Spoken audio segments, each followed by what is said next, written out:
হাতে মাত্র ছিল 2 দিন, তাই বেশি কিছু চিন্তা ভাবনা না করে আজকে আমরা বেরিয়ে পড়েছিলাম দীঘা যাওয়ার উদ্দেশ্যে। সকাল সকাল গাড়ি করে আমরা পৌঁছে গেছিলাম সাঁতরাগাছি স্টেশনে।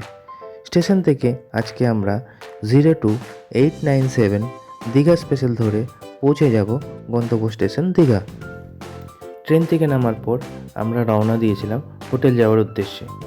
দিনের বেলা খাওয়া দাওয়া করে বেশ কিছুটা রেস্ট নিয়ে আমরা চলে এসেছিলাম সমুদ্র সৈকতের কাছে। সমুদ্র সৈকতের গুঞ্জন শুনতে শুনতে আমরা গুটি গুটি পায়ে এগিয়ে গেলাম আশেপাশে দোকানগুলিতে কেনাকাটার উদ্দেশ্যে। দোকানগুলি ঘুরতে ঘুরতে বেশ কিছুগুলি খেলনা আমার মেয়ের চোখে পড়ে এবং দেখার পর সেগুলি কেনার জন্য বায়না করবেই না কেন বলুন?